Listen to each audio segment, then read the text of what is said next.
Hola, pues muy buenas tardes a todas. Bienvenidas a lo que es de momento la última charla de esta EndoMarch de 2024. Terminamos por la puerta grande con algo que nos habéis pedido mucho, que siempre nos pedís todos los años, que es el tema de nutrición para nosotras, específica en endometriosis. Tenemos hoy a Deyanira Quirós, es compañera del Centro Aleris. Os voy a decir un poquito de Yanira. Pues bueno, ella es graduada en Nutrición y Dietética por la Universidad Complutense de Madrid, es máster en Nutrigenómica y Nutrición Personalizada y sobre todo es especialista en nutrición en salud hormonal femenina, en nutrición deportiva y suplementación y en nutrición clínica. Ella pasa consulta ahora mismo en el Centro Aleris. Sabéis que, bueno, sabéis las socias que tenemos convenio con ellos. Y no sé si me dejo algo, no sé si quieres añadir algo. Muchas gracias, Cristina. Bueno, me has presentado mucho mejor de lo que me suelo presentar yo, así que no voy a añadir nada más. Bueno, aquí había dejado un poquito de presentación, es lo que has dicho tú. Y nada, pues vamos a hacer hoy esta charla sobre endometriosis y alimentación.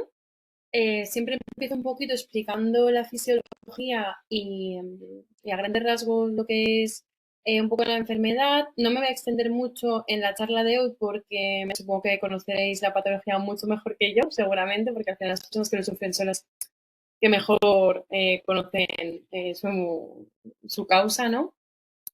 Y sí que me voy a centrar bastante pues, en el tema de alimentación, que para eso soy nutricionista y es lo que más controlo en este sentido.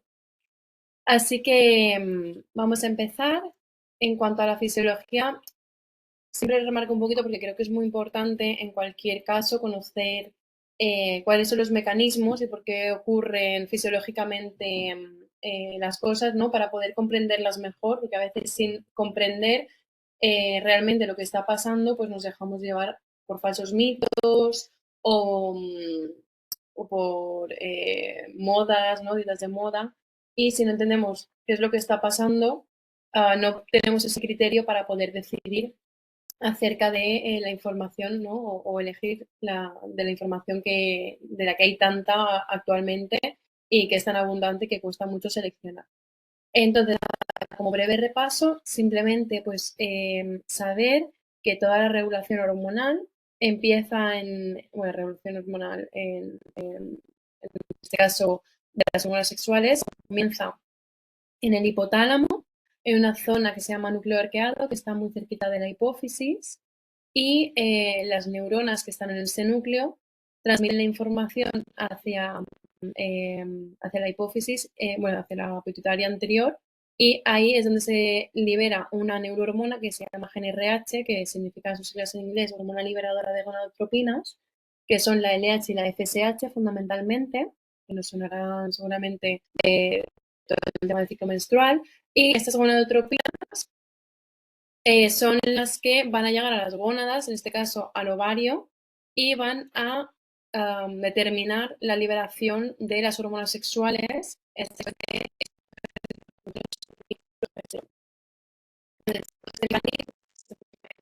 Mi control, ya podemos deducir que si hay algún fallo en toda esta vía, pues va a afectar directamente a la producción hormonal.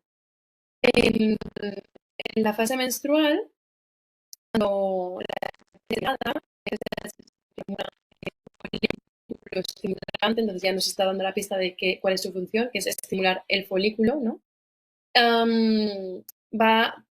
El folículo va a empezar a madurar, bueno, se van a reclutar varios folículos y el dominante, el que madure mejor, dicho así de forma sencilla, será el que predomine y el resto serán reabsorbidos.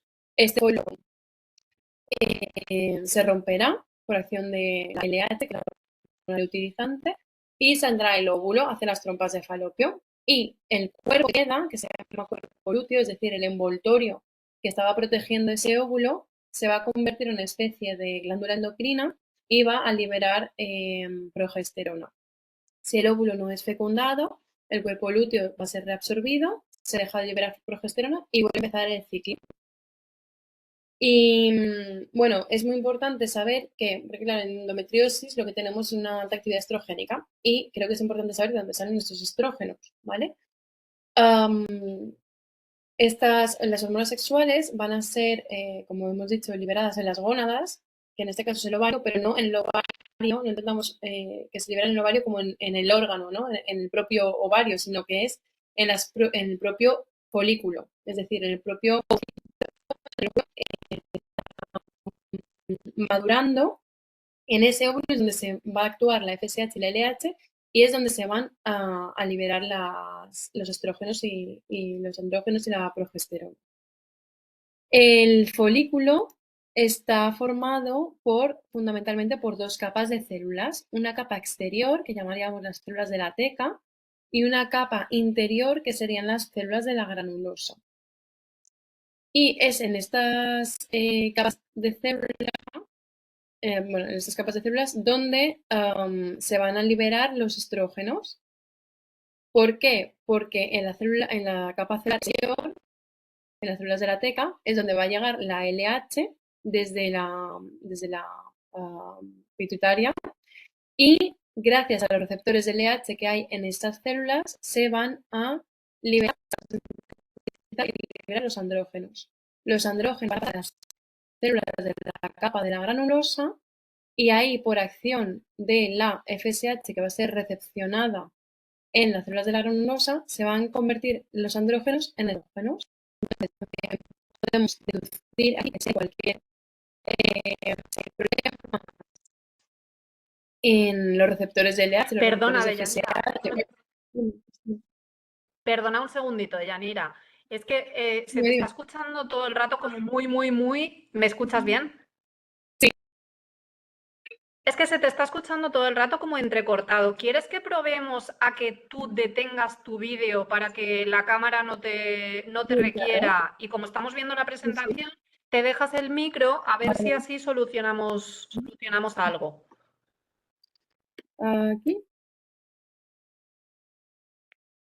A ver si ahora me escucháis mejor. Vale, vamos a intentarlo. Gracias y perdona, ¿eh? Vale. Perdona. Ahora me decís, ¿vale? Disculpar, disculpar, Cris, están poniendo por aquí que Mireia dice que le ponen en mano derecha de arriba que se está usando muchas cosas en el CPU del que está emitiendo. A ver si tiene algo que ver con tu ordenador. Es que yo eso ya lo desconozco, la verdad, pero Mireia, si nos puedes ayudar.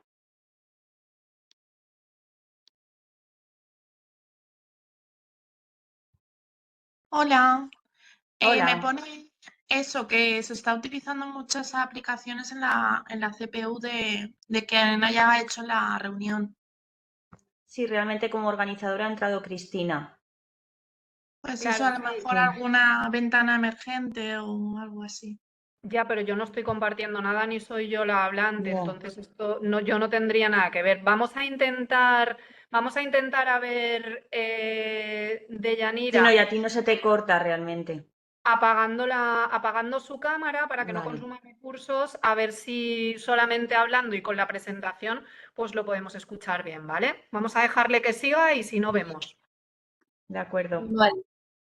Ahora me decís también si... Yo es que os escucho perfectamente a todas, no sé si... Debo ser yo a lo mejor. ¿Ahora me escucháis bien? Sí, yo ahora te escucho perfectamente. Vale, vale, súper. Pues igual era la cámara que estaba consumiendo ahí un montón de datos. Vale, bueno, pues me había quedado aquí un poquito, ¿no? Simplemente pues en aclarar que los estrógenos se liberan en el propio ovocito, ¿vale? En el propio folículo, que es el que protege el ovocito. Entonces, si hay algún problema en los receptores de estas capas de células o en la conversión a un aumento de producción de andrógenos a estrógenos, pues ya sabemos que aquí va a haber consecuentemente una mayor producción de estrógenos y una mayor actividad estrogénica. Vale.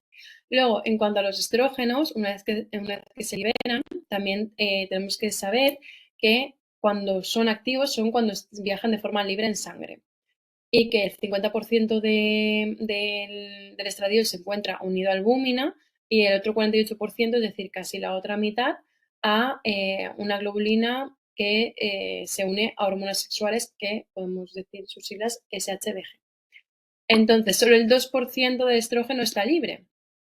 pero si hay alguna disminución de esta albúmina o de la SHBG, pues obviamente va a quedar más fracción, más porcentaje de estrógeno libre y por lo tanto habrá una mayor actividad estrogénica.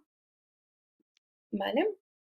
Luego, en cuanto a los estrógenos, se dice que hay como mucho debate entre si los estrógenos son buenos o malos. Y realmente no es que el estrógeno en sí sea bueno o malo, sino que depende del receptor al que se una, va a haber una actividad u otra. Es decir, hay dos tipos principalmente de receptores de estrógenos, que serían los receptores alfa y los receptores beta. Y el estrógeno que se une a los receptores de estrógeno alfa van a aumentar la proliferación celular, es decir, el crecimiento celular. Se va a aumentar también la diferenciación celular, es decir, que esas células maduren en cierta forma y se conviertan se especialicen en ciertos tipos de tejido, en este caso sería tejido endometrial, y disminuye la apoptosis, es decir, que van a morir menos células. Por lo tanto, todo esto favorecería el crecimiento del tejido endometrial. Y por otro lado, los receptores de estrógenos beta hacen totalmente la acción contraria, disminuyen la proliferación celular, es decir, el crecimiento, favorecen la diferenciación, pero favorecen también la apoptosis, es decir, que estas células mueran. ¿Y de qué va a depender estos receptores? Pues lo interesante es que no hay receptores alfa y beta por igual, sino que en cada órgano predominan unos receptores u otros. Por ejemplo, en el útero, que es donde tiene que crecer ese tejido endometrial por si el óvulo es fecundado, poder nutrirlo a lo largo de la fecundación y bueno, a lo largo del embarazo, pues va a haber receptores alfa porque son los que promueven ese crecimiento de tejido. Pero, por ejemplo, en los pulmones hay beta, o sea, predominan los estrógenos, los receptores beta. En las glándulas mamarias predominan los receptores alfa, por eso hay mayor predisposición al cáncer de mama debido a la actividad estrogénica, ¿vale? Y así pues podemos ver cómo depende más bien de los receptores que tengan los órganos que no de la acción de los estrógenos en sí misma. ¿Y qué hacen los estrógenos? ¿Qué función tienen? Pues cuando están altos, cuando están elevados, nos dan una sensación de saciedad, por lo tanto, en el ciclo menstrual, en la fase folicular, después de justo del sangrado, de la menstruación, empiezan a aumentar los estrógenos y es cuando nos sentimos que tenemos menos hambre, que estamos más saciadas, hay como menos ansiedad por la comida, digamos, y también aumenta el gasto energético, es decir, quemamos más kilocalorías en reposo en basal que de lo normal. Y eso se traduce en que tenemos una sensación de mayor energía vital, ¿vale? Es como más ganas de hacer cosas, que nos sentimos también como más guapas, con muchas ganas de hacer, por ejemplo, actividad física, de actividades que requieran un gasto energético, porque el cerebro tiene la percepción de que hay mucha energía disponible para poder gastar. Lo que pasa es que cuando los estrógenos también están muy altos, si el organismo invierte tanta energía en poder gastar, hay otros sistemas que se quedan sin tanta energía, ¿vale? Es como, es como que el cuerpo tiene que repartir un poquito la energía que va a utilizar y si se le da mucho a un sistema, hay otros que se quedan como más bajitos. Y en este caso, por ejemplo, el sistema inmune, cuando los estrógenos están altos, es cuando también está más susceptible, ¿no? Más vulnerable. Entonces, esto nos hace también pensar que en mujeres que tienen los niveles de estrógenos muy elevados, puede que tengan mayor riesgo pues de tener enfermedades tipo constipados o bronquitis o gripes porque su sistema inmune está un poquito más deprimido. Por eso pongo aquí, bueno, pues que hay una respuesta inmunotolerante cuando suben los estrógenos. Y luego, ¿qué función tienen los estrógenos? Pues los estrógenos, sobre todo, tienen una función proliferativa en el útero, ¿vale? De hacer crecer tejido para, si el óvulo es fecundado, poder nutrirlo, ¿vale? Le va a llevar como ese riego sanguíneo al óvulo fecundado con todos sus nutrientes para que ese óvulo pueda crecer y desarrollarse. Y la progesterona, que es la hormona que libera el cuerpo lúteo, lo que hemos dicho que sería como el envoltorio del ovocito, y se queda ahí cuando el ovocito es liberado. Ese cuerpo lúteo va a liberar progesterona. Y la progesterona es como que nos da mayor sensación de tranquilidad, de ahorro de temperatura, evita que se prolifere en exceso el tejido endometrial, evita la contracción del útero. Pues también con la progesterona a veces después de la ovulación podemos sentir que hay con más estreñimiento, ¿vale? Porque la progesterona hace que evita la contracción del útero, pero también del intestino, y cuesta, por ejemplo, más ir al baño. El resumen, ¿no? De a lo largo del ciclo menstrual, cuáles son las hormonas que predominan. Durante el periodo o el sangrado predominarían la FSH y la LH, que es cuando ocurre el reclutamiento de los nuevos folículos. Después son los estrógenos, que aumentan para que crezca ese tejido endometrial, y aquí es donde se suelen dar mayores periodos de dolor en las mujeres que tienen endometriosis, porque los estrógenos están más altos, por lo tanto hay una mayor actividad estrogénica. Después, justo antes de la ovulación, hay un pico de LH que favorece que se rompa el folículo y se libere el óvulo. Y en la segunda fase, bueno, en la fase secretora, predominaría la progesterona, que es lo que nos da como esa sensación de calma, ¿vale? De tranquilidad y de equilibrio. Si el óvulo no es fecundado, pues la progesterona cae en picado porque el cuerpo lúteo es reabsorbido y volvería a empezar el ciclo. Vale, vamos con la endometriosis.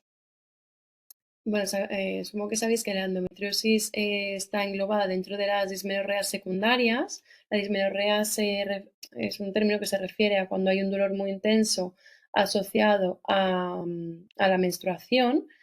Decimos que es primaria cuando no hay ninguna patología asociada a ese dolor, es decir, que el dolor asociado a la menstruación es porque esa inflamación local es muy, muy elevada y genera dolor, pero no porque haya una patología subyacente.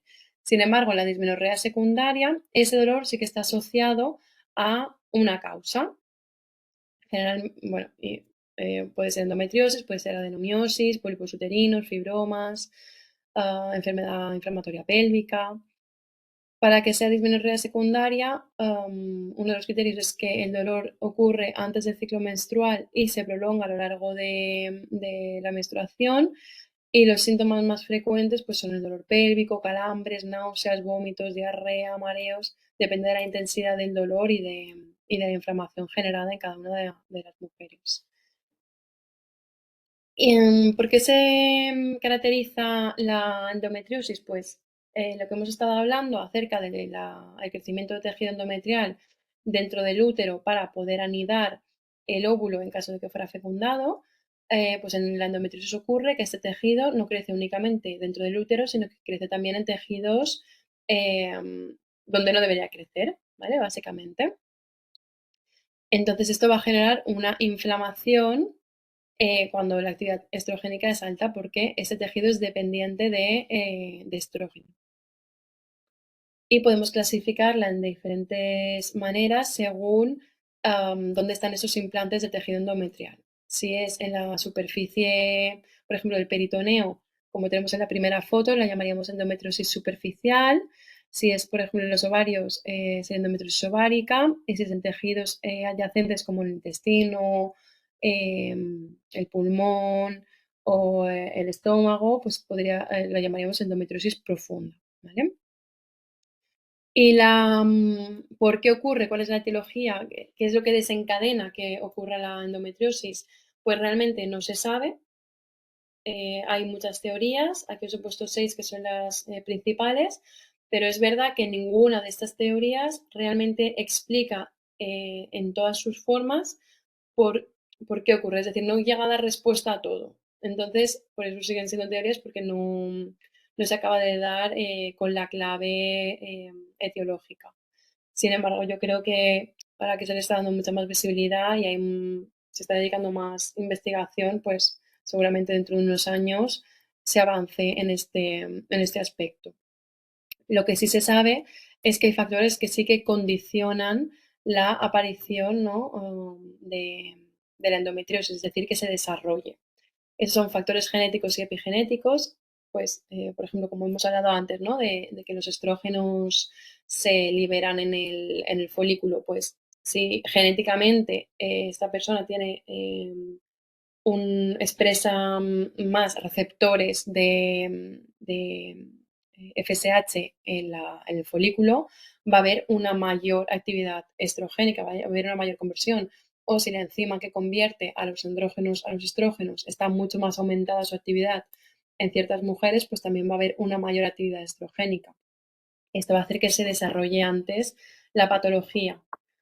Luego otros factores pues pueden ser factores hormonales, ¿no?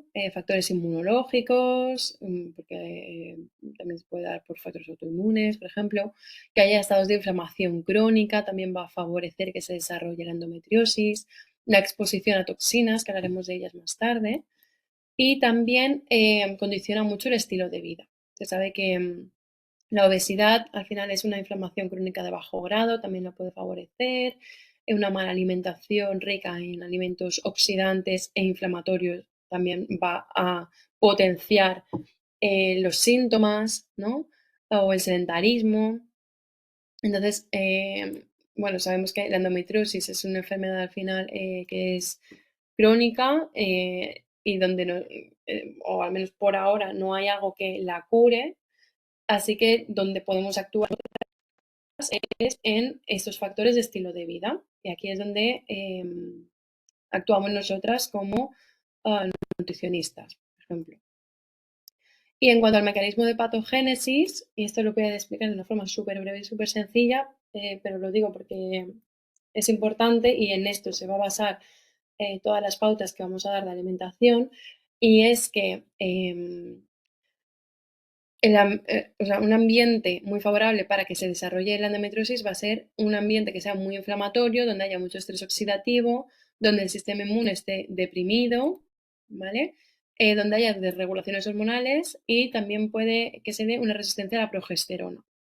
Por lo tanto, todo este ambiente oxidativo va a llevar a que haya a que la lesión endometrial sobreviva, se adhiera y crezca y prolifere. Por lo tanto, ¿qué es lo que vamos a hacer nosotras? Pues intentar actuar aquí, ¿no? Que haya menos inflamación, menos estrés oxidativo, que el sistema inmune esté fuerte, que haya una buena regulación hormonal, es decir, un buen equilibrio hormonal y favorecer la sensibilidad a la progesterona. Todo esto lo podemos hacer con una buena alimentación, o al menos favorecerlo. Vale, esto lo voy a pasar. Sintomatología, pues en general dolor, ¿vale? La dismenorrea. Puede haber incluso casos de infertilidad en casos un poco más graves. Dolor a la hora de ir al baño porque haya esas infiltraciones de tejido estén entre la pared del recto y la vagina, que están muy cerquita. Entonces, al ejercer presión a la hora de ir al baño duele. Dolor intestinal, también si hay tejido adherido en la superficie intestinal. Dolor al mantener relaciones sexuales, un sangrado más abundante de lo normal, que esto puede llevar a que haya una propensión a la anemia. La menstruación que sea más prolongada en el tiempo, es decir, más días de sangrado. En este caso igual tendremos especial atención al hierro. Y que el dolor no solo sea en la menstruación, sino también antes, ¿vale? En la ovulación. Y vamos ya al tema de la alimentación. Donde vamos a actuar nosotros es, bueno, ahora mismo actualmente no hay recomendaciones ni una guía clara para endometriosis. Nosotros lo que hacemos es adaptar la alimentación en intentar disminuir toda esta sintomatología. Obviamente individualizando en cada paciente, porque cada paciente va a tener unos síntomas diferentes o una propensión a un estado diferente. Habrá mujeres que tengan el sistema inmune deprimido pero no tengan no tengan tanta inflamación, o mujeres que tengan mucha más inflamación pero que el sistema inmune lo tenga más fuerte. Entonces, dependiendo de cada persona, es cuando vamos a ir adaptando la alimentación a cada caso. Pero en general, lo que pretendemos es disminuir la sintomatología. Aquí has escrito una serie de pasos que son los más importantes a la hora de elaborar una pauta dietética o a la hora de optimizar la dieta de la paciente. ¿Cuál sería el primero de todos? Pues empezar por la base, ¿vale? No vamos a empezar la casa por el tejado con suplementos, sino viendo, pues, a ver, cuál es la alimentación actual de la paciente, vamos a mejorarla, optimizar la dieta todo lo posible. Después, eliminaremos o limitaremos aquellos alimentos que van a favorecer la inflamación y la oxidación. Por otro lado, potenciaremos el consumo de alimentos que sean todo lo contrario, ¿no? Que tengan propiedades antiinflamatorias y antioxidantes. Intentaremos controlar los niveles de estrógenos a partir de la fibra vegetal y ahora veremos por qué. Reforzar el sistema inmune y modificar lo posible lo que son hábitos de vida, que son, aparte de la alimentación, como el ejercicio, el estrés, una buena higiene del sueño o hábitos tóxicos. Y ahora vamos a ir paso por paso viéndolo todo.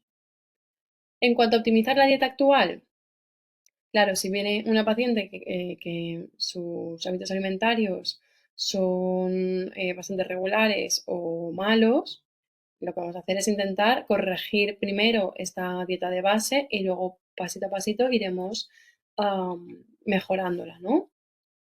Primero, vamos a trabajar en la elección de macronutrientes, cómo elegir los alimentos, tanto proteína, hidratos de carbono como grasas. Vamos a cuidar también de los micronutrientes, que son aquellos que no se ven, ¿no? Los minerales y las vitaminas. Vamos a trabajar también la proporción de estos macronutrientes, es decir, en qué cantidad se deben ingerir, establecer las frecuencias de las tomas y trabajar también la relación de la comida con la paciente, bueno, de la paciente con la comida. En cuanto a la elección de macronutrientes, aquí os dejo la rueda de los alimentos, que explica así un poquito de forma bastante visual y sencilla cuáles serían los macronutrientes principales, ¿no? El primer triangulito amarillo serían los hidratos de carbono, luego el segundo serían las grasas, el rojo serían las proteínas y el verde las verduras y frutas, que las verduras y frutas corresponderían más bien a fuentes de vitaminas y minerales. Entonces, en cuanto a hidratos de carbono, lo primero que tenemos que hacer en la dieta es priorizar aquellos hidratos integrales frente a los hidratos refinados. Es decir, pues priorizar pan integral, pan de masa madre, tubérculos como la patata, el boniato, pasta integral, arroz integral y aumentar todo lo posible el consumo de frutas y verduras porque también van a ser ricas en fibra. Y lo que vamos a intentar es disminuir al máximo todo lo que son los azúcares refinados, harinas refinadas que pueden estar en bollería, galletas, en pan blanco, dulces como los caramelos, las chucherías y todos los alimentos malsanos. En cuanto a las proteínas, priorizar también las proteínas magras frente a las proteínas grasas, sobre todo ricas en grasas saturadas. En este caso, pues daremos prioridad a las carnes de ave magras, a huevos, pescado, legumbres, derivados de legumbres como podría ser el tofu y los lácteos. Y disminuir lo máximo posible el consumo de carnes rojas, de embutidos, de productos ultraprocesados y de carnes muy ricas en grasa. Y en cuanto a las grasas, vamos a priorizar aquellas mono y poliinsaturadas frente a las saturadas. En este caso, pues aumentar el consumo de frutos secos, aceite de oliva virgen, aceites, bueno, pastas de semilla como por ejemplo el tahini, el aguacate, el salmón, ¿vale? El pescado azul. Y reducir aquellas que generan un estado más inflamatorio, como las grasas saturadas tipo pues, de la bollería industrial, mantequillas, productos fritos, ¿vale? Rebozados, o carnes muy grasas tipo bacon, panceta. Luego, el punto 2 sería el cuidado de los micronutrientes, que son aquellos que hemos dicho que no se ven, ¿no? El zinc, bueno, todos estos de aquí tienen evidencia científica en estudios relacionados con endometriosis, ya sea in vitro y in vivo o en animales. El zinc se ha visto que inhibe la producción de radicales libres y es muy importante en mantener un sistema inmune fuerte. El omega 3 tiene una función antiinflamatoria muy potente y también es antiproliferativa, es decir, que va a frenar el crecimiento celular de las células endometrióticas. El magnesio aumenta la relajación del músculo liso, por lo tanto, al haber menos contracciones uterinas va a haber también menos dolor. La vitamina D aumenta la producción de enzimas antiinflamatorias. El hierro va a vamos a tener especial atención cuando el sangrado sea muy abundante o haya muchos días de sangrado. La vitamina C, porque ya sabemos todas que es súper antioxidante, igual que la vitamina E, que también inhibe el estrés oxidativo y además se ha visto que reduce el dolor crónico en dismenorrea. Y el selenio, que también se ha visto que es beneficioso en enfermedades inflamatorias. Y aquí os voy dejando, os dejo las diapositivas con los alimentos que son más ricos en cada uno de esos micronutrientes. Por ejemplo, el zinc vemos, yo le llamo que está en los alimentos amarillos, ¿no? En el queso, en las pipas, en los cereales integrales, muces, frutos secos, en la yema del huevo. El omega 3, sobre todo en el pescado azul, en la caballa, el atún, el salmón, los boquerones, las sardinas, los arenques, ¿vale? Nueces y semillas y en las semillas de lino. El magnesio está sobre todo en frutos secos y semillas, sobre todo en las pipas de calabaza, que son bastante ricas en magnesio. En las legumbres, en el chocolate negro o en el aguacate. La vitamina D la encontramos principalmente en pescado azul, yema de huevo o en los lácteos y derivados o en alimentos fortificados en vitamina D. El selenio está sobre todo en las nueces de Brasil, en el pescado, en el huevo, el marisco, cereales integrales y en la carne. Y el hierro, bueno, tenemos dos tipos de hierro, que sería el hierro hemo, que es el que tiene mayor biodisponibilidad y se encuentra principalmente en productos de origen animal, y el hierro no hemo, que es el que se encuentra en productos vegetales y tiene una menor biodisponibilidad. Pero lo que podemos hacer, por ejemplo, en dietas vegetarianas o veganas en las que no se consuman productos de origen animal, es acompañar este consumo de hierro con otros alimentos que sean ricos en vitamina C, porque van a favorecer que este hierro sea biodisponible, ¿vale? Van a favorecer la absorción del hierro. La vitamina C la encontramos sobre todo en las frutas y verduras frescas, sobre todo en los cítricos, ¿vale? Como las fresas, las naranjas, el pimiento rojo tiene un montón de vitamina C, las mandarinas, el limón, el kiwi, la piña. Y la vitamina E se encuentra sobre todo en productos que tienen, bueno, es una vitamina liposoluble, es decir, que se encuentra en la grasa, por lo tanto se va a encontrar sobre todo en aceites vegetales como el aceite de oliva, en los frutos secos, sobre todo en avellanas, nueces y cacahuetes, en las semillas como las de girasol, que son muy ricas en vitamina E y calabaza, y luego también la encontramos en el tomate y en el brócoli. Luego, aparte, ahora que sabemos hacer una buena elección de los macronutrientes y qué alimentos potenciar o priorizar, tenemos que saber cómo distribuirlos, ¿vale? Cómo hacer nuestro diseño del plato. Entonces, esto lo trabajamos mucho también con los pacientes. Obviamente va a depender también del tipo de paciente o de si son personas que son muy deportistas. Puede cambiar un poquito, pero de manera general lo más fácil es utilizar el plato de Harvard. Y lo que nos dice es que de un plato único, la mitad al menos deberían ser verduras y de la otra mitad la dividiríamos en la ración de hidratos de carbono, idealmente integrales, y el otro cuarto de plato sería la proteína, ¿vale? Que también son las proteínas que hemos comentado anteriormente que deberíamos utilizar, las proteínas magras. Sí, se utilizan dos platos, ¿vale? Un primero y un segundo. El primero es el que debería ser a expensas de verdura, ya sea una ensalada, verduras a la parrilla o una crema de verduras. Y el segundo plato, que sería un poquito más pequeño, pues sería la mitad de hidratos y la mitad proteína. Luego también trabajaríamos la frecuencia de las tomas, ¿no? Adaptar desayunos, tomas intermedias como la media mañana, la media tarde, las comidas y cenas a los horarios y a las posibilidades de cada paciente y a su actividad física.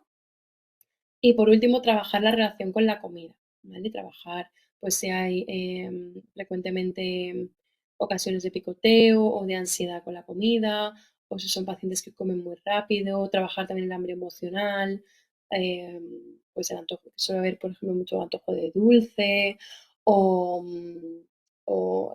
si hay atracones, todo esto ir trabajando con la paciente y también mitos, ¿vale? Mitos en la alimentación. Nos vienen muchas pacientes a consulta, pues de decir, pues esto me han dicho que no puedo comer si tengo endometriosis o tengo que comer lo otro. Pues esto también es lo que lo que deberíamos trabajar en la consulta.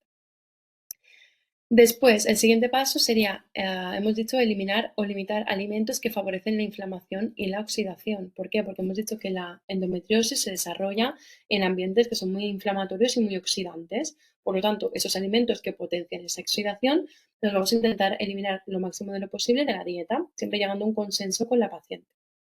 Muchas veces es difícil quitarlo todo de golpe, así que siempre lo podemos trabajar pues haciéndolo de forma progresiva, o intercambiando, ¿no?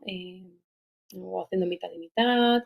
Bueno, hay diversas estrategias para cada tipo de paciente. ¿Cuáles serían principalmente esos alimentos inflamatorios y oxidantes? Pues en primer lugar los azúcares libres, y no solo por su propia acción inflamatoria per se, sino que también tiene una acción directa en el tema de la endometriosis. ¿Por qué?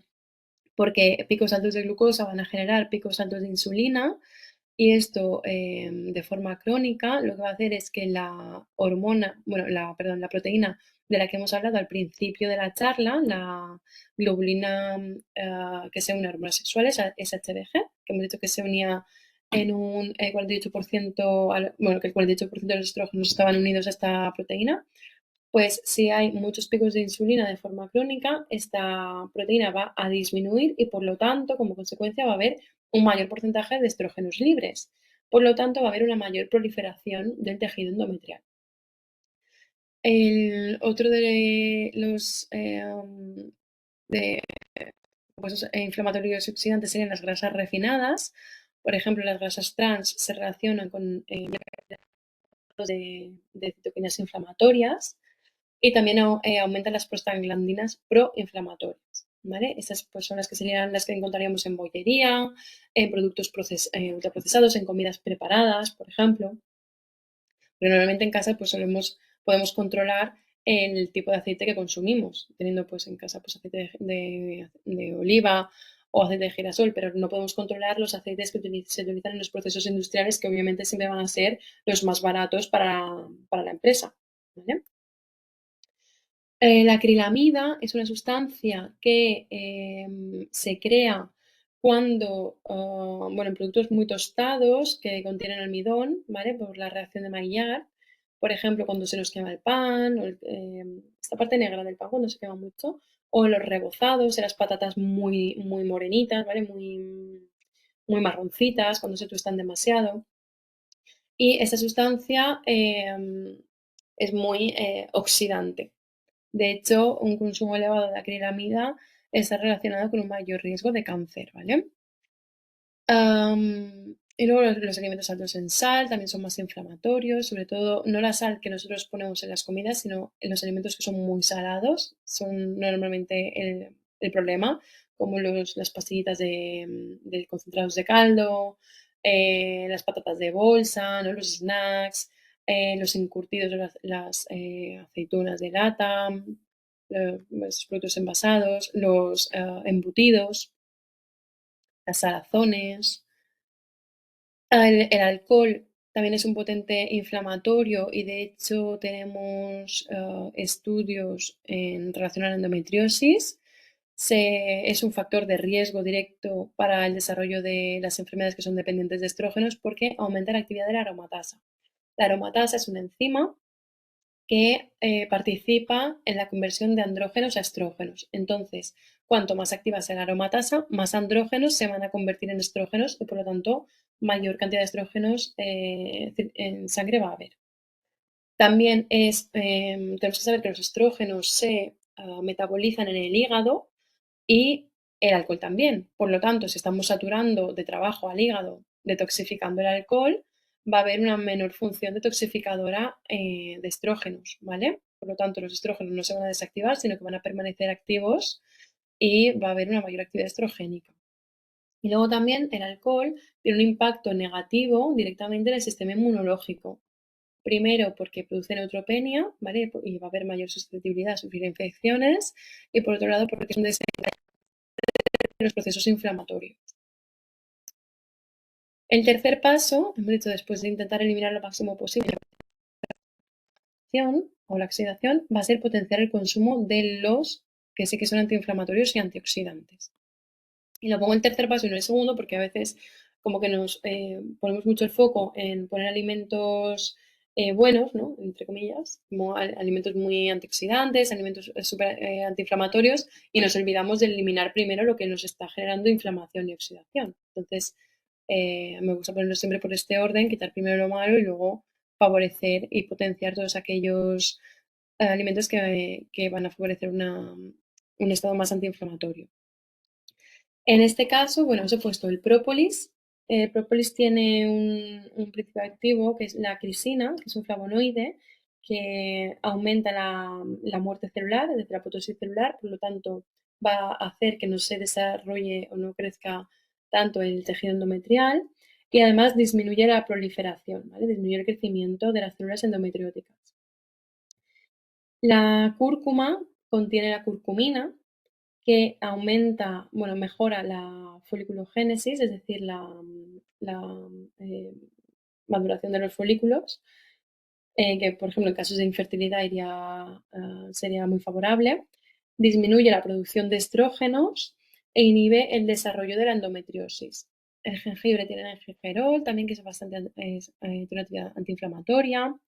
La quercetina es un flavonol que se encuentra sobre todo en la cebolla y en la coliflor e inhibe la proliferación celular e induce la apoptosis de las células endometrióticas, igual que el própolis. Luego, la epigalocatequina, sobre todo la que está en el té verde, tiene una función muy antiinflamatoria y antioxidante. Los probióticos mejoran la función de la flora intestinal, ¿vale? De la microbiota, y esto va a hacer que el sistema inmune esté más reforzado. El resveratrol, que bueno, se habla mucho de él, es muy antioxidante, se encuentra sobre todo, por ejemplo, en la uva morada. El ácido alfa-lipoico que se encuentra en las espinacas, en el tomate y el brócoli principalmente. Y luego tenemos la N-acetilcisteína, que hay mucha evidencia al respecto de este compuesto. Se encuentra sobre todo en los alimentos que os he dejado aquí, en el ajo, cebolla, brócoli, en el germen de trigo, en las coles de Bruselas.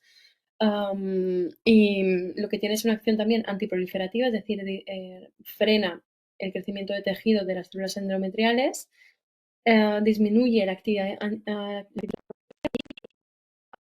disminuye también, se ha visto en estudios, que puede disminuir en forma de suplemento las áreas de las lesiones, es decir, que disminuye aquellas lesiones endometrióticas en el tejido.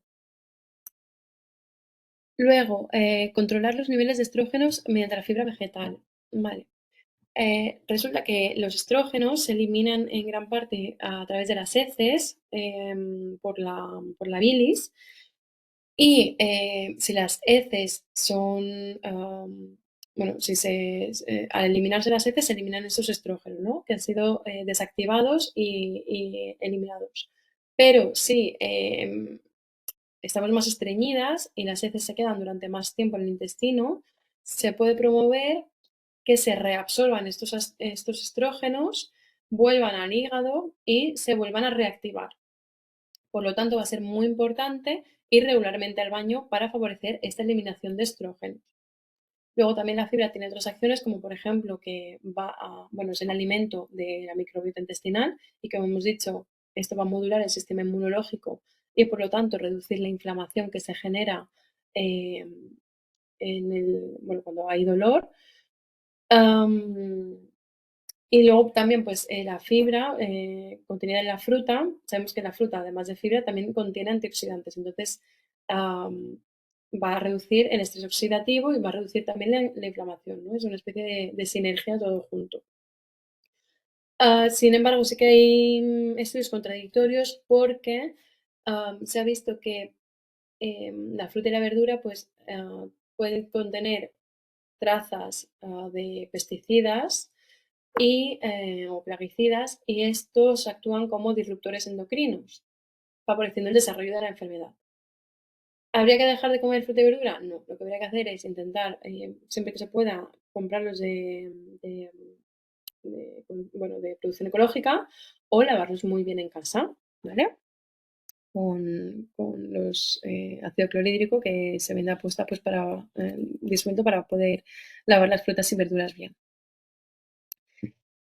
Y después, por último, modificar lo posible los hábitos de vida, como sería en el estrés, ¿vale? El estrés impacta directamente, para que veáis lo importante que es, y en la época en la que vivimos, que vamos todos estresados y corriendo, pues impacta directamente en la activación del eje hipotálamo pituitario adrenal. Hipotálamo es donde hemos dicho que estaba el núcleo arqueado, que es donde están las neuronas que producen las hormonas liberadoras de gonadotropinas. Pituitario es donde hemos dicho que ya la GNRH, bueno, perdón, se libera la GNRH y va a actuar sobre las gónadas.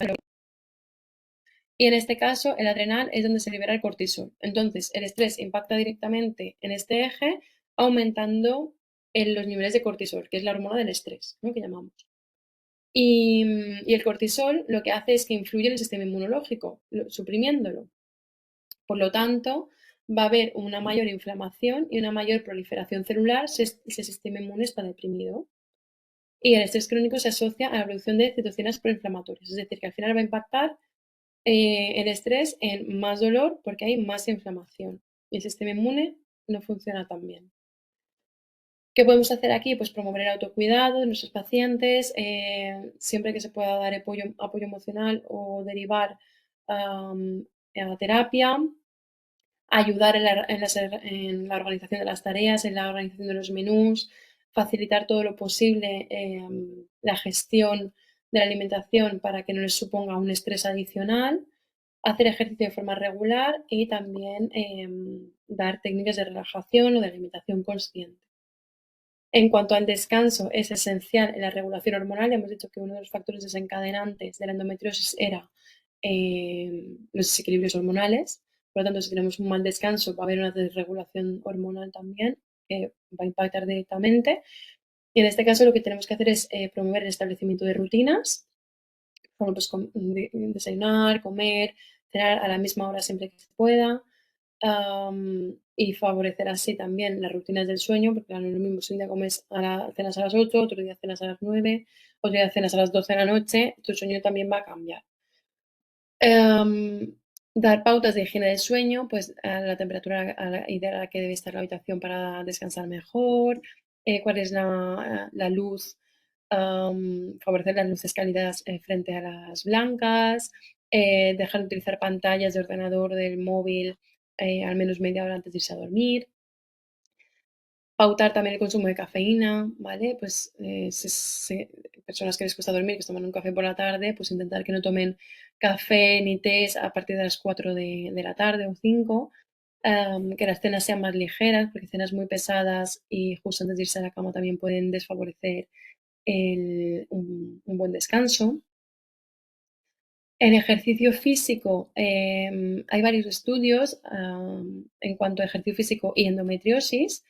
Y bueno, algunos que me han parecido interesantes es que se ha visto una disminución significativa del dolor con la práctica de yoga, que en mujeres que realizan ejercicio de fuerza y ejercicio de resistencia se aumenta el umbral del dolor y la tolerancia al dolor, por lo tanto disminuye en la percepción del dolor.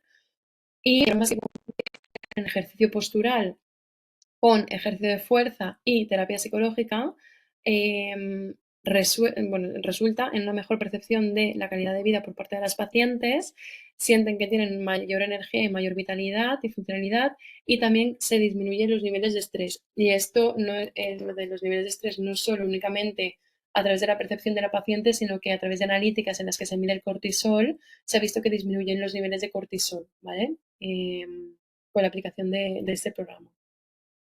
Y por último, en el estilo de vida, los tóxicos también es muy importante reconocerlos y eliminarlos en la medida de lo posible porque van a actuar aumentando la inflamación y el dolor. El tabaco, por un lado, hemos hablado antes del alcohol, pero el tabaco también eleva los factores de estrés oxidativo, que es algo con lo que estamos continuamente luchando, ¿no? Y luego están los disruptores endocrinos, que son sustancias que alteran los equilibrios hormonales. Y bueno, los más conocidos son los BPAs, que están en las latas de conserva, en las botellas de plástico que se utilizan muchas veces, pesticidas en frutas y verduras, los ftalatos que están en la cosmética, bueno, no toda, pero en muchas lo llevan y sería importante en mujeres que tienen endometriosis poder identificarlo y sustituirlos por otros. Y el nonilfenol, que tiene una actividad directamente estrogénica y que se encuentra en según qué detergentes y en pesticidas. Y hasta aquí la charla. Espero que os haya ayudado a poder organizar, aunque sea al menos mentalmente, un poco la alimentación y a poder hacer cambios que os favorezcan. Fantástico, Voy a poner Deyanira. el vídeo. Mu- A ver. Muchísimas gracias porque la verdad es que ha sido muy, muy interesante. Nos ha gustado mucho también la parte del principio, ¿vale? Toda esta teoría que nos has explicado de hormonas, de ejes, de demás. Muy bien, una información, la verdad es que muy clara, sin meterte excesivamente. La verdad es que nos ha gustado mucho todas las pautas Gracias. estas. Vale, Gracias. yo quería preguntarte, porque, a ver, nosotras ya, pues, bueno, pues por experiencia, por los años, por todo, ya tenemos como mucha, creo que incluso demasiada, ¿no? Formación, información en cuanto a qué debemos comer, qué no debemos comer, qué tal. Y a mí me gustaría preguntarte cuál es pues, el punto crítico este en el que tanto control y tanta restricción, llega un momento que debe interferir también en establecer también como una mala relación con la comida, que lo has dado alguna pincelada por ahí. Pero sí que es verdad que nosotras hay muchas veces que cuando comentamos, cuando hablamos en los grupos, pues con las socias, o con el grupo general que tenemos de endometriosis y tal, sí que es verdad que sí que decimos, es que llega un momento que lo tengo todo tan prohibido y tan tal que al final lo que esto, ¿no? En atacones, en tal, lo intentas hacer como muy bien, pero sigues cayendo en todo. También me gustaría, ya que te hago esta pregunta, que nos dieras pues algún tip, ¿no? Para sobrellevar un poco esto. Sí, es muy común y no solo en pacientes con endometriosis, sino en pacientes en general. Las restricciones y las prohibiciones, en mi experiencia, nunca llevan a nada bueno porque favorecen una mala relación con la comida. Por eso nosotros siempre trabajamos de forma progresiva. Es decir, trabajamos a partir de objetivos y de forma progresiva y paso a paso y poco a poco, ni con muchos objetivos al principio. O sea, hacerlo todo de golpe, querer hacerlo bien todo de golpe, al final genera poca adherencia a los cambios de alimentación y también generan muchos sentimientos de culpabilidad si no lo estamos haciendo bien, ¿no?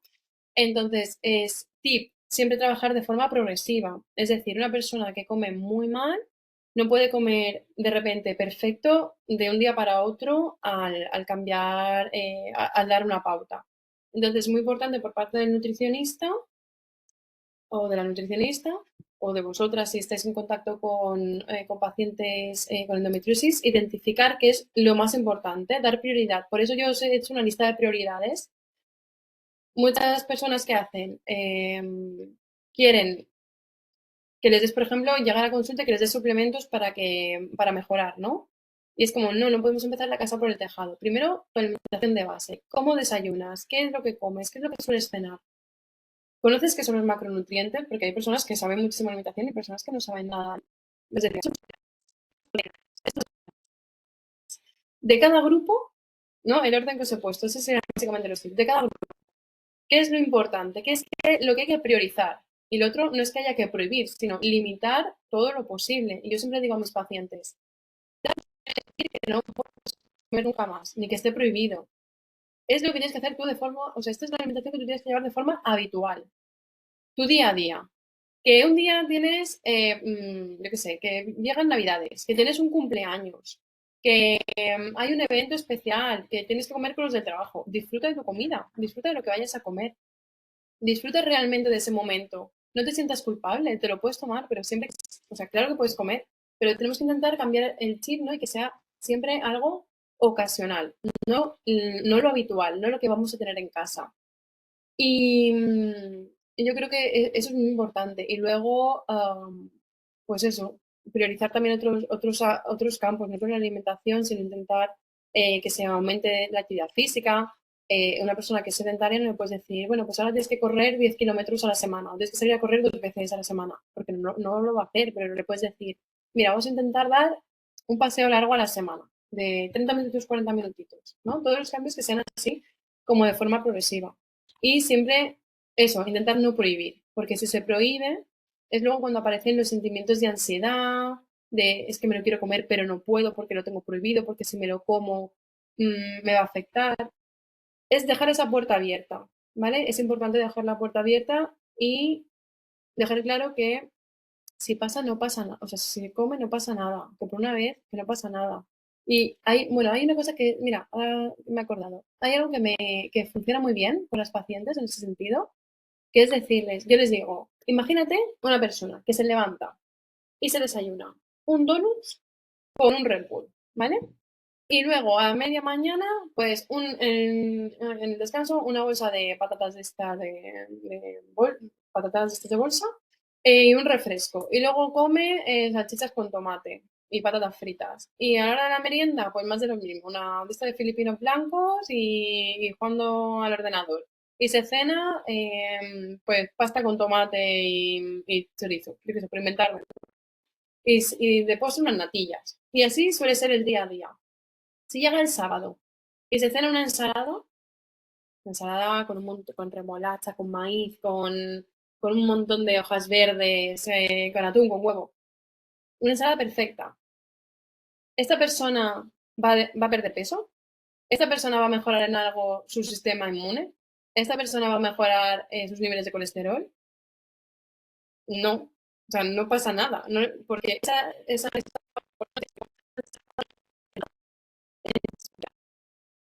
¿no? Pues es lo mismo por al revés. Al revés tenemos que verlo igual. Si tú siempre intentas comer bien y un día, un sábado, te sales y te comes, vas con los del trabajo, yo qué sé, con tu pareja, te comes una hamburguesa y de cena y de postre un trozo de brownie, pues no pasa nada. Disfrútalo, pero disfrútalo realmente de ese momento, porque si después encima te vas a sentir culpable, para eso no lo hagas. Disfrútalo. Disfruta de ese momento y no pasa nada, ¿vale? Lo que tenemos que intentar cambiar es eso, lo que es ocasional de lo que es diario. Y a veces con ese cambio se suele ver bastante bien, que realmente no pasa nada. Vale, perfecto, gracias. Nos pregunta Irene que qué opinas sobre el gluten y la endometriosis. Pues mira, el gluten, a ver, es que hay alimentos que son como muy conflictivos, ¿vale? El gluten, la cafeína, la soja, porque los estudios son muy contradictorios, no tenemos una respuesta clara. Nosotros con este tipo de alimentos lo que hacemos es, depende de la paciente, pues probar y ver qué tal, si mejora la sintomatología o si no. El gluten es una proteína que es grande, consumida en exceso y según también la sensibilidad de cada paciente puede aumentar la inflamación, ¿vale? Puede activar procesos inflamatorios. Entonces, dependiendo de la paciente, ¿vale? Si tú ves en su consumo de alimentos habitual que toma mucho gluten, y tiene mucho dolor, pues podemos probar, bueno, pues mira, vamos a intentar reducir el consumo de gluten, de alimentos ricos en gluten, o retirarlo y a ver si mejoran tu sintomatología. ¿Que mejora? Perfecto. ¿Que no mejora? Pues igual el gluten no es el problema, ¿vale? El gluten al final, el problema es el exceso. O sea, si una persona no tiene ningún tipo de sensibilidad al gluten, el problema al final es consumir en exceso. Y el gluten en exceso normalmente, si se consume es porque hay una mala proporción de los macronutrientes. Se está consumiendo pues demasiado pan o demasiado bollería. Por eso mucha gente cuando se retira el gluten se haya retirado el gluten, sino porque se han retirado todos esos alimentos malsanos que se estaban consumiendo en exceso. Entonces, eso se va a valorar en consulta dependiendo de la alimentación de la paciente y depende del estado de inflamación que tenga. Vale, fenomenal. Amparo dice, a ver si puedo entender la pregunta y si no, que nos la aclare, porfa. Dice, en los últimos estudios se habla de que la panceta nutricionalmente es buena en relación a los micronutrientes, pero has nombrado, y no sé qué sigue, el bacon, la grasa no favorece a nivel hormonal también. No sé si puedes, Amparo, No, aclarar la pregunta, por fin. no sé qué micronutriente me sorprende el bacon como prohibido. Sí, hombre, son grasas muy saturadas y, y favorecen la inflamación, igual que la carne roja. No sé, yo creo que decir que los macronutrientes de la panceta son buenos versus la cantidad de grasa saturada que tiene, yo te diría que es como decir que comer hamburguesa es bueno por el sésamo que tiene el pan. Haría una metáfora así, creo. O sea, me gustaría ver los estudios, pero no A ver, me extraña. yo me imagino, yo que, a ver, que estoy un poco puesta, no es que esté puesta en el tema, sino que leo mucho y de esto mucho. Sí que es verdad que ahora está como muy en auge, que se está demostrando mucho lo que es la parte de, o sea, tú has dicho como el plato de Harvard, ¿no? Y ahora por lo que se está, digamos, se está como potenciando mucho en lo que es el consumo de grasas buenas en detrimento un poco Ujú. de los carbohidratos, ¿vale? Sí. Tipo dieta cetogénica, dices.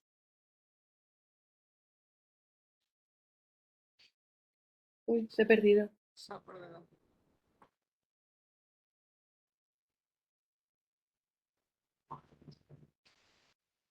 Sí, de Yanira, pero entiendo que sí, que Cristina va por esa parte que tú comentas de la dieta cetogénica. Y Sí, con el tema, como hablan de los aceites, de lo bueno del aceite de oliva y tal, pues han incluido, yo creo, ahí en esas grasas el tema de la panceta y sí sí. que ha habido como hay un poco de revuelo al respecto.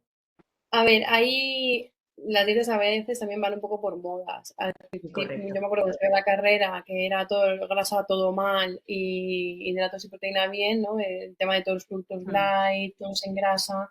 Y ahora es como un poco la vertiente de grasas sí, proteínas sí, hidratos mal. Am, el problema de la dieta cetogénica es que al retirar los hidratos de carbono también se está retirando la fibra.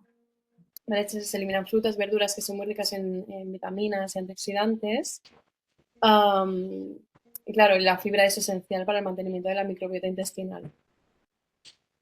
Que no quiere decir que la dieta cetogénica sea mala. Yo creo que hay muchos casos en los que lo hemos pautado porque bueno, hay casos en los que es muy buena dieta y es la opción correcta y beneficia a la paciente. Y también se ha visto en estudios a largo plazo que dieta cetogénica no tiene perjuicios en la salud. ¿Vale? Una dieta cetogénica que de las grasas saludables entraría, por ejemplo, el aceite de oliva, aceite de semillas de buena Correcto. calidad, secos, aguacate, pues yema de huevo, la grasa del pescado, ¿no? Metería la grasa del bacon o de la Sí, panceta. otras grasas. Lo que pasa es Grasas que ahí saturadas. destacaban también que si tenía diferentes tipos de vitaminas del grupo B, entraban ahí por ahí, que había bastante B12, Claro, pero es lo que, B6. claro, versus, ¿no? Correcto. A ver, me gustaría ver el estudio, no lo he visto y Ya, tampoco ya. quiero hablar sin saber, me gustaría verlo y a lo mejor, pues mira, me sorprendo, ¿no? A mí misma, pero al menos por mi experiencia o los estudios que he leído y que, vamos, que no lo he visto nunca, no sé. Me Bueno, gustaría, pasamos si a lo la tenéis siguiente. disponible, Sí, puede ser. bueno, Mira, Mireia nos dice que muchos estudios que he ido leyendo dicen que la inclusión de croníferas en la dieta, puntos suspensivos, siempre he escuchado que son alimentos de difícil digestión y repetitivas. ¿Cómo pueden ser antiinflamatorias? vale, pero eso depende de la sensibilidad de cada paciente.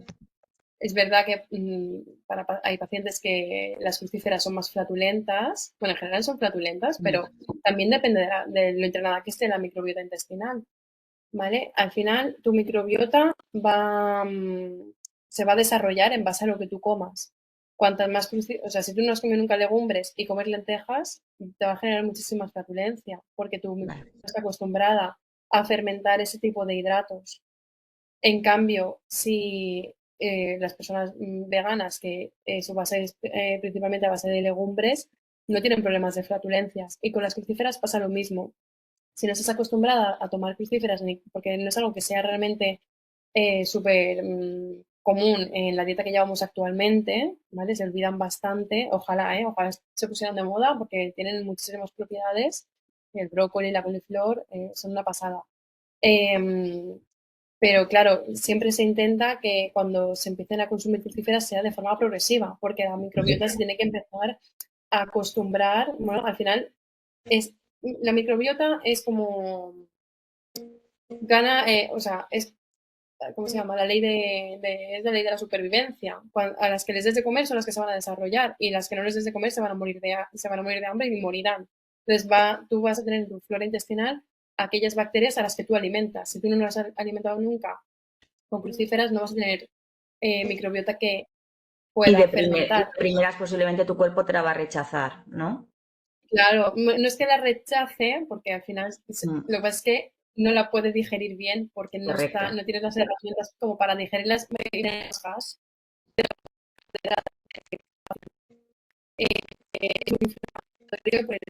Por los principios activos que contienen las crucíferas. Por ejemplo, las moradas son ricas en flavonoides y antociana, y eso está, vamos, súper estudiado y súper comprobado que tiene un efecto Muy positivo.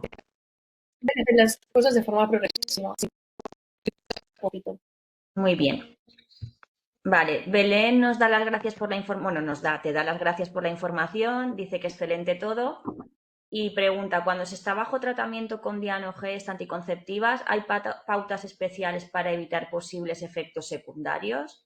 A nivel vascular, por ejemplo. A nivel vascular, pues te podría decir, por ejemplo, a lo mejor la cafeína y la teína, pero en general no. O a no ser que, por ejemplo, sea una persona que tenga mucha propensión a la coagulación, quizá en ese caso, pues habría que tener más cuidado con los alimentos ricos en vitamina K, pero en general no. Quizá con suplementos que puedan interactuar, como por ejemplo la melatonina con los anticonceptivos orales, sí que pueden interaccionar y aumentar la somnolencia, pero así a bote pronto no me viene ahora, aparte de los que he mencionado. Muy bien. Deyanira, la siguiente la había comentado yo cuando tú estabas diciendo que es importante, ¿no? Que también nos podamos permitir en ciertas ocasiones decir, pues hoy me salto la dieta o me salto las pautas y voy a disfrutar de esta comida, pero sí que es cierto que por lo que he comentado en muchas ocasiones con compañeras de la asociación y personas con endometriosis, el hecho es que llega a un punto que a veces es que no compensa. Es como me la salto, pero es que después me voy a encontrar fatal. Después voy a estar súper inflamada, voy a pasar unos días enferma. Entonces, como este punto de balanza, de equilibrio que es tan necesario, hay situaciones especiales que te planteas si ha podido ser contraproducente o si te ha valido la pena, ¿sabes? Era un poco ese aporte que a veces que decimos, sí, me la voy a saltar hoy y no pasa nada porque tengo una ocasión especial y el día lo requiere o tal, pero luego me ha compensado. No, claro, eso depende mucho de la sensibilidad y del grado de inflamación, bueno, de susceptibilidad de cada paciente, porque claro, hay mujeres que tienen endometriosis y porque coman fuera de lo habitual, no notan cambio. Es más como a nivel psicológico decir, madre mía, me estará afectando lo que he comido. Claro, luego hay otros sí, esa parte de sentimiento de culpa, por supuesto, exacto, que desde ahí eso es otra cosa. Claro. No, si por ejemplo salirte de la rutina habitual te genera al día siguiente muchísimo dolor y sabes que vas a Claro. los diferentes tipos de hambre, trabajamos con tablas, con registros, esto lleva un trabajo en consulta, ¿no? De decir, venga, pues vamos a apuntar qué es lo que has sentido antes, qué has sentido después y trabajarlo. Claro. Igual que las personas de patologías digestivas que dicen, bueno, pues me lo salto y luego al día siguiente se están muriendo, ¿no? Claro. Sí, Totalmente. poder hacer ese tipo de Compensa. diferenciación, entiendo, ¿no? Una parte es la parte esta Exacto. de culpa o de lo que comentaba Cristina, que ya son palabras mayores, ¿no? Que esto me pueda llevar a un trastorno de conducta alimentaria Sí, o tal.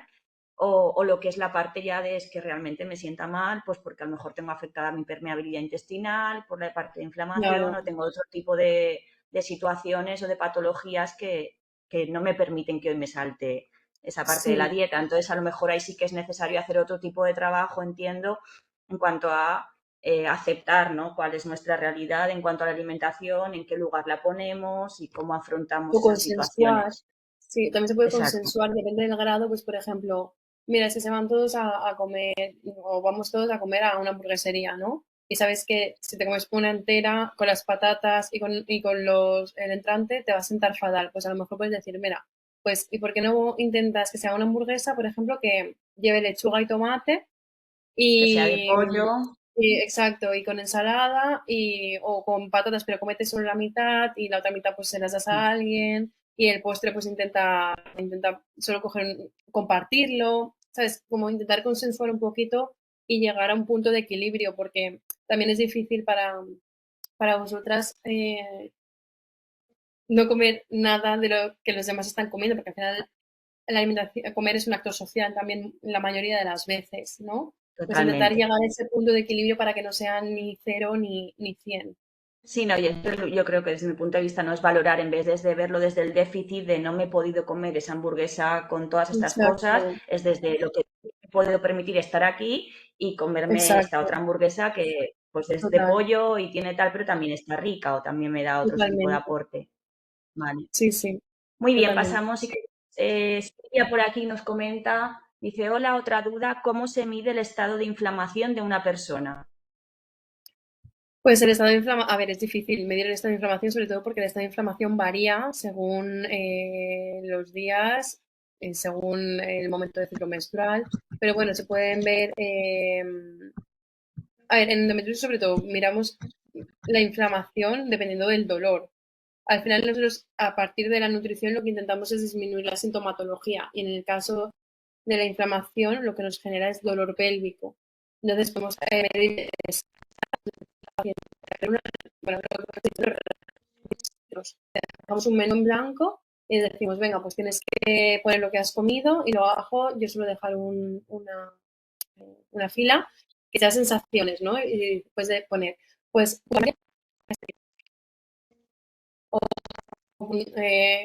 y así todos los días. Y vamos asociando pues tipos de comidas con el dolor que sienten y vamos viendo pues qué grado de inflamación han podido tener esas personas. Luego a nivel bioquímico, pues supongo que, ahora no sé exactamente si se pueden medir o no, pero supongo que niveles de citoquinas proinflamatorias se podrán medir en sangre, aunque no es lo común y no se suelen pedir.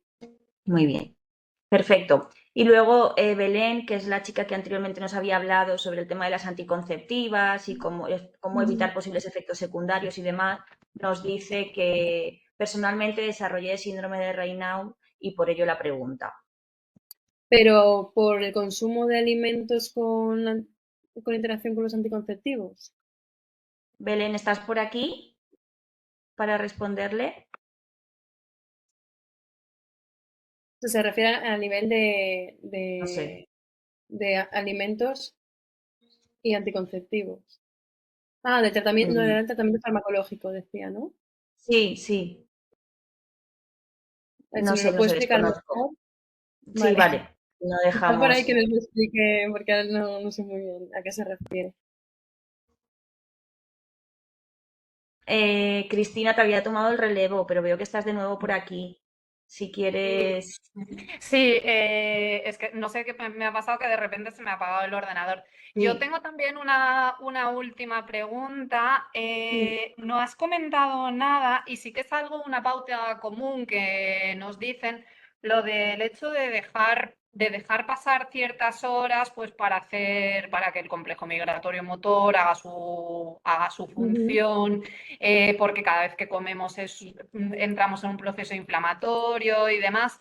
Y una pregunta que se repite mucho también en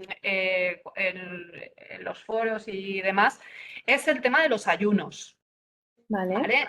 Eh, bueno, yo tengo mi teoría. ¿Cómo lo ves tú? ¿Cómo lo enfocáis vosotros desde, o bueno, tú, como te voy a decir Ujú. vosotros desde la clínica, pero qué es lo que en qué soléis fijaros para decir si para un paciente, para una paciente es bueno lo que sería un ayuno? A ver, ya no de barbaridades, entiendo que el de las 12 horas pues sería algo que deberíamos hacer todo el mundo, ¿no? Según se dice, pero ya luego cuando ya entramos en 14, 16 horas y demás, en qué punto empieza, o sea, es bueno y otro que se considera un estresor, por ejemplo, para nosotras? Cómo lo enfocáis vosotros?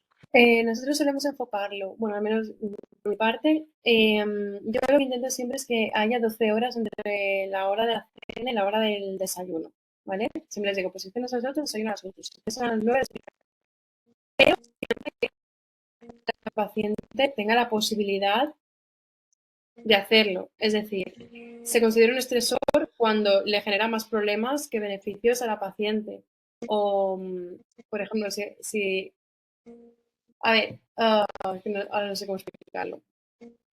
El ayuno para mí no es la primera línea, ¿vale? Primero van todos esos pasos. Una vez que se han cumplido todos los pasos que hemos comentado, en frecuencia de tomas, que son de los pasos que había puesto en el tema de alimentación, en ese caso, cuando una alimentación es adecuada, hemos eliminado la mayoría de alimentos antiinflamatorios y oxidantes, estamos priorizando los antiinflamatorios, hay bajo niveles de estrés, hay actividad física, hay un buen descanso, y aún así hay dolor, pues sería una de las estrategias, como hemos comentado antes, por ejemplo, como la dieta cetogénica, son estrategias que se suelen utilizar, o yo al menos las suelo utilizar, como último recurso en el caso de que todos los demás estén cubiertos. Y siempre que a la paciente no le suponga un problema, porque hay gente que le dices que no puede comer en 12 horas y le da algo, o se levanta con muchísima hambre y necesitan comer. Entonces, yo a esa paciente le puedo decir, bueno, pruébalo, a ver qué tal, pero no es una pauta que yo le vaya a poner porque quizá le genera más estrés o ansiedad. Saber que está mirando el reloj y no puede comer hasta cierta hora, a veces genera muchísima ansiedad en ese sentido. Entonces, siempre que la paciente esté predispuesta a probarlo y no le suponga ningún problema a nivel familiar o de esto de laboral, por tema de horarios, pues por supuesto que sí es una muy buena estrategia que empleamos no solo en salud hormonal, sino en muchos otros casos. Y luego, pues sí que en el caso de los ayunos prolongados, tipo de 16 horas, sí que se ve que disminuyen los niveles de inflamación, de estrés oxidativo, pero siempre que la persona esté predispuesta a hacerlo y quiera. Y no le suponga ningún problema, ni le genere ansiedad, ni le genere estrés, tener que esperar con hambre hasta la hora en la que puede comer. Vale, Perfecto. perfecto. Hay muchas veces que tenemos las pautas de, pues bueno, pues hay que hacer ejercicio, hay que comer tal, no hay que comer en ciertas horas, no hay que comer. Y llega un momento que estamos como tan saturadas de intentar tener ¿Verdad? como. Creo que caemos muchas en lo que es intentar tenerlo todo tan sumamente controlado y al final la base también de nuestra enfermedad, o sea, por todo o sea, solemos ser pues unas personalidades pues muy controladoras, muy tenerlo todo tal, y como que nos vamos retroalimentando en eso. Y me parece muy importante el hecho de La flexibilidad. poder salir de ahí, generar cierta flexibilidad, ¿no? Como bien dices, y tal, igual que por ejemplo en el ejercicio, yo no sé hasta qué punto, pues sí, hay que hacer mucho ejercicio, hay que hacer mucho tal, pero también empezar a meterte, yo qué sé, muchos hits en el cuerpo, muchos tal, hasta qué punto todo eso con el nivel de activación que ya de por sí llevamos nosotros, hasta qué punto eso nos está generando Claro, mucha más al actividad. final, Cristina, es lo que hemos hablado, el estrés impacta directamente en la inflamación y en el sistema inmune. Entonces, siempre hay que intentar llevar un estilo de vida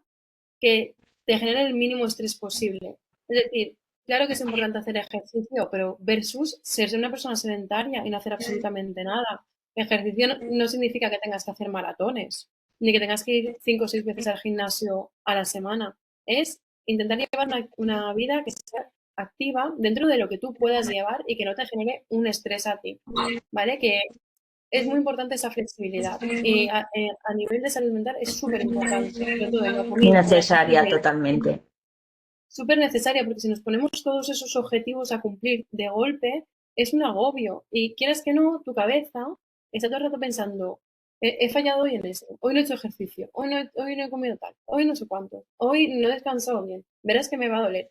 Entonces, es un estrés, es que no nos damos cuenta, pero y aparte de la vida que ya llevas como persona, ¿no? En tus relaciones familiares, en tu relación con amigos, en tu relación laboral, hay que intentar quitarse todo el estrés posible de encima y todas esas cargas mentales. Entonces no vamos a ponernos nosotras más, ¿no? Todo lo que sea, todo lo que Además, podemos y que esté en nuestra mano, vamos a intentar hacerlo. Pero si no podemos, no pasa nada. Ya intentaremos hacerlo en otro momento cuando tengamos ciertas cosas, pautas adheridas y poco a poco ya iremos añadiendo más. Pero no se puede hacer todo de golpe porque es imposible y es un agobio.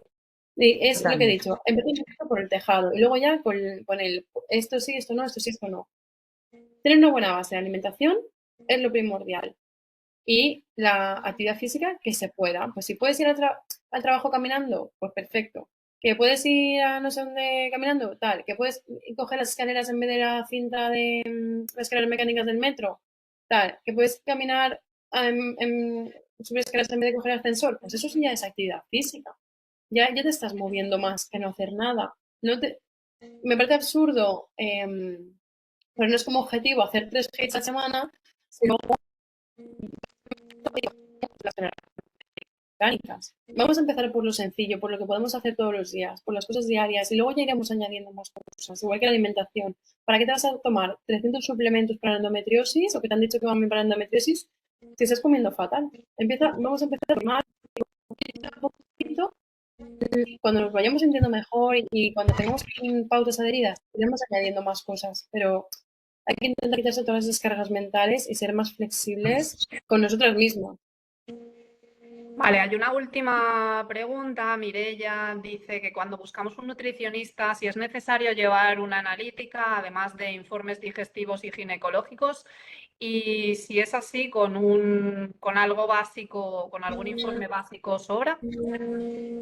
A ver, nosotros muchas veces recibimos pacientes que no nos traen nada, simplemente. A ver, lo importante es tener un diagnóstico, ¿vale? Porque, claro, pensad que las nutricionistas somos nutricionistas, no somos médicas. Entonces, muchas veces vienen personas que quieren que nosotros diagnostiquemos lo que tienen, ¿no? Pues que tengo dolor, es que tengo no sé qué, es que tengo sangrados tal.